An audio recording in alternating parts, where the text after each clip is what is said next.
ایک تابعی بزرگ ہیں حضرت ابو ادریس خولانی رضی اللہ تعالیٰ، وہ کہتے ہیں میں دمشق کی جامع مسجد میں داخل ہوا تو میں نے دیکھا کہ ایک نوجوان بالکل کالی داڑھی لیکن بڑے خوبصورت چمکتے ہوئے دانت ان کے، لوگ ارد گرد کافی سارے بیٹھے تھے، مختلف مسائل پہ بات کر رہے تھے۔ جب لوگ الجھ جاتے نا اور کسی مسئلے میں ان سے کام آگے نہ بڑھ پاتا تو وہ پھر اس نوجوان کی طرف رجوع کرتے اور وہ جوان دو چار باتوں میں فوراً مسئلہ حل کر دیتے۔ کہتے میں نے ایک شخص سے پوچھا یہ کون ہے اتنی نورانی شخصیت؟ تو کہتے ہیں مجھ سے کہنے لگے آپ نہیں جانتے، یہ تو صحابی رسول حضرت معاذ ابن جبل رضی اللہ تعالیٰ، یہ تو نبی پاک صلی اللہ علیہ وسلم کے صحابی حضرت معاذ بن جبل ہیں۔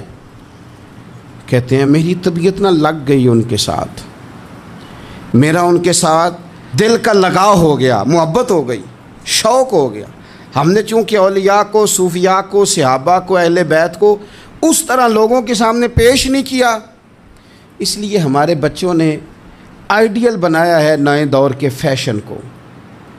ہماری آنے والی قوم کسی امیر ترین شخص کو آئیڈیل بناتی ہے، پھر وہ سارے غلط ملت رستے اختیار کر کے وہاں تک جانا چاہتی ہے، وہاں جو آدمی کھڑا ہے وہ کسی بھی صورت میں اپنے آپ کو فیمس کر کے دنیا کے سامنے لانا چاہتی ہے، چاہے انہیں کسی طرح کا بھی کوئی روپ دھارنا پڑے۔ یاد رکھ لیں اور سمجھ لیں اس بات کو، اگر ہم ان لوگوں کی سیرت کو، سوانے کو اپنے گھروں تک لے آئیں تو آپ یقین کریں کہ ہماری نسل کے بچنے کا بہت بڑا یہ ذریعہ بن جائے۔ اب جوان ہے یہ بھی لیکن امت کے مسائل حل کر رہے ہیں۔